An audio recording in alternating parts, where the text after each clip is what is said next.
Hi. I'd like to elaborate on yesterday's video. Of course, after an hour after I made the video, I remembered the other stuff that I was going to say about it. So this is kind of like a part two of what I said yesterday. So I forgot to mention the spirit guides. I think I put it in the description, but I forgot to mention it. So spirit guides, I don't know if they're the same entities as the channeling entities. Uh, Maybe you do, and make write in the comments about what the difference is, and maybe there is no difference. But spirit guides, I think it could cover a lot of bases, even like elemental spirit guides, as well as like maybe more of a human consciousness style uh, spirit guide, if you will, and the difference between the two, and maybe it's your subconscious mind is communicating with something else in the cosmos, so to speak, and relaying the messages to you through spirit guides.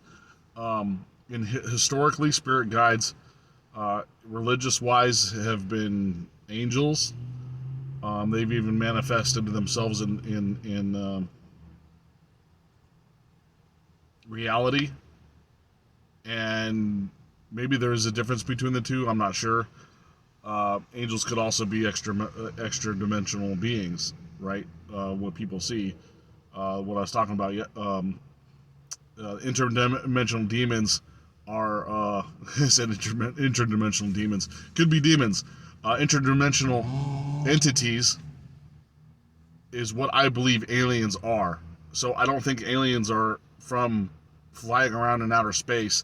I think they're going through a portal, and the interdimensional beings are like living in a different dimension, and they've figured out some sort of technology where they could travel through it, and they might be more or less advanced consciously than us. I would imagine that they were awakened at some point, but these are the creatures that we call the Greys.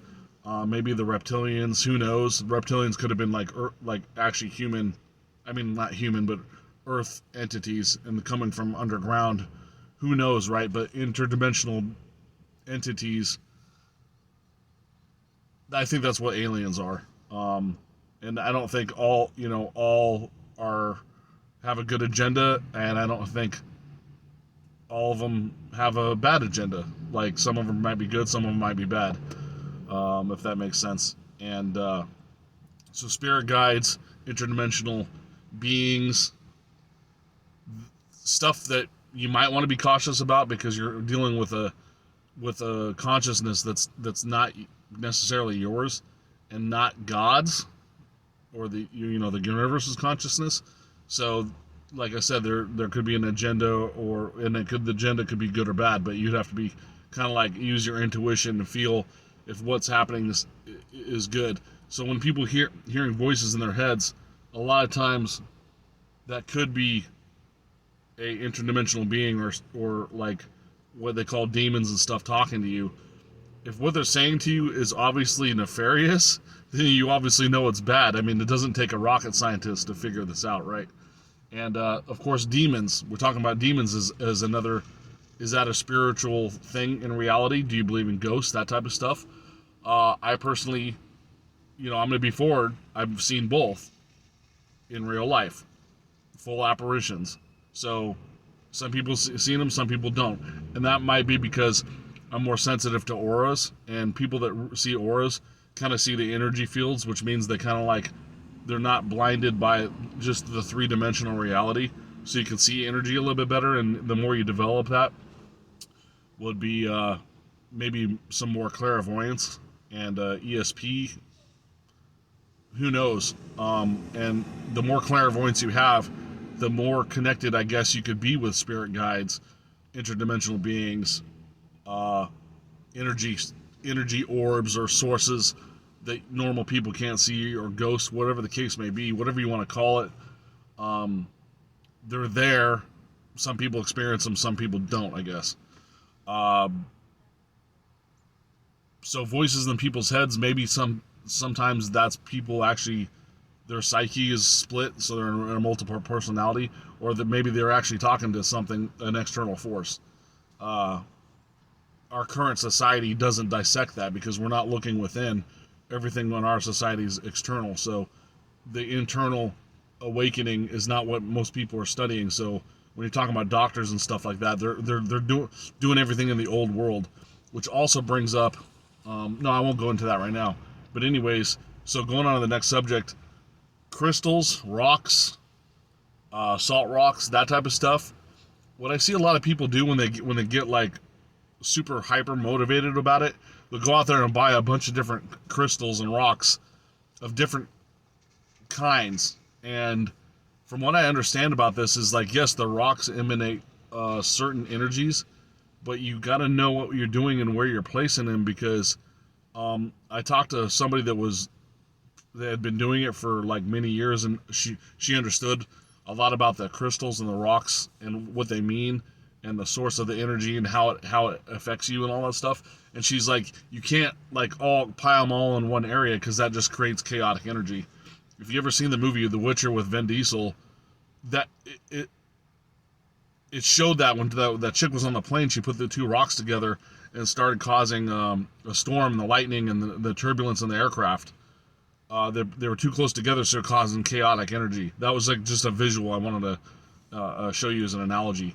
But these rocks serve certain purposes for yourself, maybe for others, clearing energy, blocking energy, whatever the case may be. But you can't just like pile them up all in a pile and say, yeah, I loaded up on a bunch of rocks and now, I'm good. No, because you just mixed a bunch of stuff together that's causing chaos instead of harmony. There's got to be a harmony there. So I don't know. I'm not an expert on them, so I don't know where to place them in your house or whether to have one in your car, one in your bedroom, whatever the case may be. A couple different ones in different rooms. I used to wear this pyrite necklace, and I don't know where it went. It vanished one day. Like seriously, it was on my neck and then it was gone when I woke up in the morning or something like that. But pyrite, I guess it helps Scorpios energetically. So I tried wearing it, and so these rocks do certain things. That segues into magnets. So you see these medallions that have like Metatron, like the Metatron angels on them and stuff, and they have the Toro energy bubbles, circles. I forgot the term, but they're like drawn on there, and it's like a giant magnet, or you can wear them on your wrist. I do believe that helps. I personally haven't worn a magnet more than 2 days, so it wasn't really a good test for me. So if I get another magnet bracelet, I'm gonna put it on for a month and see how it helps, because magnets like realign your energy in your body in a certain way and create balance. So the magnets help with balance the most. As far as what else it does, I'm not sure, and I don't know if the magnets are strong enough to like start pulling the iron toward your blood to the surface. Because some people said that they wore the magnet too long, or long enough on the wrist that they started getting like the black and blue bruising, because I think the iron in the blood just kept like trying to magnetate to the magnet, so it's pulling the blood out like it was like sucking it out, like what a hickey or a suction cup would do, right? So just be aware of that. Just don't just wear it and then like check your skin every once in a while, I guess, and see if you're having a reaction. So you have the spirit guides, you have the rocks. We talked about what I think aliens are, interdimensional beings. And like I said, I wouldn't talk too much about conspiracies. Is it Brandon? Why don't you believe the aliens come from outer space?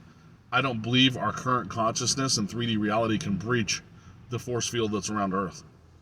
So all that space stuff could be fake to me, and they either can get the satellites high enough to where it's still under the force field, but it looks like it's outer space.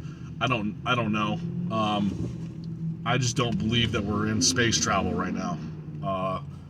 We could be, but I don't think that's in our 3-dimensional reality. I think maybe 5th-dimensional beings have the technology to navigate certain stuff. But And I'm on the fence. Like, people say, you don't know if you're in outer space unless you actually are an astronaut going out there. You're like, wow, okay, they launched me in outer space. I believe that I can go into outer space. But there was like cover-ups with NASA, right? About a lot of stuff and pictures that were manipulated. So like the underhandedness is just, it's kind of proof that they're trying to hide something. So whether we can or not, I'm not worried about it right now, because I'm trying to develop myself in my awakening or whatever. Worrying about conspiracy, I used to do that a lot when I was younger, and worrying about what NASA's doing right now is not affecting my life. So, maybe I get to a certain vibration and I'll start thinking about it again, but it's currently something that I don't need my mind focusing on, quote unquote. And that's another thing. So when you start waking up, you realize corruption and conspiracy. You land up figuring out that it's real, because when you're awake, you're not veiled by the cloth of illusion. So you're going to start seeing that kind of stuff. From my experience, don't let the conspiracy overconsume you. You could get obsessed. You could get mad. You start reacting to stuff. You see the corruption in corporations. You see the corruption in government. You see the secrets that they've hidden in the past. This is what we're here to do. We're here to remember the secrets that were kept from us and to awake from them. This is your journey. So if you want to learn some things, I'm not telling you not to, because this is your journey. You do what you want. But don't dwell and obsess on conspiracy. Because when you start finding out stuff's facts and it makes you mad because how corrupt it is, or whatever the case may be, don't dwell on it. Just work on yourself internally. That kind of segues into, and I'm talking about it for religion-wise, conspiracy or not conspiracy. Historians have figured out, and metaphysics practitioners have figured out, over thousands of years, multiple religions, any religion, just be mindful, and this is what, in my opinion, any religion that has a human prophet is considered a cult. So when you're following a religion, be aware of what you're believing, because if they're trying to give power to one person that's alive, whether it was in the past or present, that would be considered a cult. Now, what they're doing is they're using spiritual knowledge and metaphysics to empower that person. So they're using real information a lot of the times, and like empowering individuals as some sort of idol. We all have this power. We all have access to it. We all are awake to it. There's not one prophet. Like, everybody is connected with God. So there's not one person that you're like following as guru. Gurus, to me, are just individuals that learn something and that they're teaching you. Like, I learned some of this information, so I'm teaching you. I don't consider myself a guru. They use that term guru because it's an enlightened person.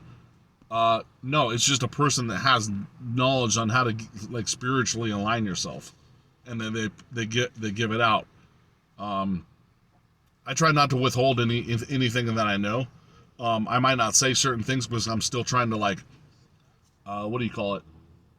practice it to see if it's true. So I don't know if it's like, there's no absolutes, but I'm trying to, like, decipher, okay, this is pretty solid. This has happened multiple times, So I know it's probably correct information.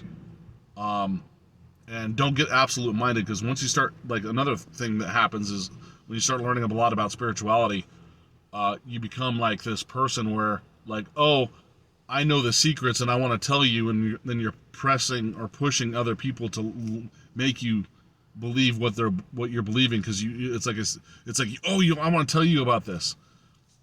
Express it in such a way where you're calm and not pushy, and just let them know, hey, this is what I believe, this is why. If you want to be more, if you're open to it, you can ask me questions. I'm not going to push you on it. I'm not going to keep talking about it if you're irritated about it. So don't do that to other people. Just present the information as, oh, by the way, I think this is what this is. This is my journey, and this is what I've experienced. And if you're open to it, you can ask me questions, or we can talk about it, and so on and so forth. So those are the things that I missed in the yesterday's video, and that would have been like a really long video if I talked about all that stuff anyways. So reiterate on the topic from yesterday is be cautious about what you're learning. Learn a lot about it before you start like practicing stuff that could be harmful or to you or harmful to others. Just know, use your intuition, feel through your heart chakra, and I'll talk about chakras in other videos. And we have multiple chakras throughout our body, and they each are activated and associated with certain things related to your life. So, but the heart chakra is where you're basically you're making your decisions from. You should be thinking through your heart. Say, hey, is this right or wrong? Use your heart energy to decipher that. That's kind of what the heart chakra is there for. Plus, it does a little bit of healing. Heart chakra does healing too. So it has, you know, like all the chakra systems, you know, do a lot of stuff that is related to healing. Like, you know, your third eye chakra on your forehead, that, you know, brings in universe information. But I'll go into more of that later. I'm not an expert on on chakras, but I do know a lot about them. So we'll discuss that in another video. But when I keep talking about the heart chakra, I'm talking about like the intuition of your decision making. So, oh, and I forgot to mention, I don't know if I talked about in the beginning of the video, I was going to film outside, but it's raining. So I had my ladder set up to camera, but it was pouring when I started getting this video going. But anyways, see you in the next video. Thanks for watching. I appreciate it. And have a nice day.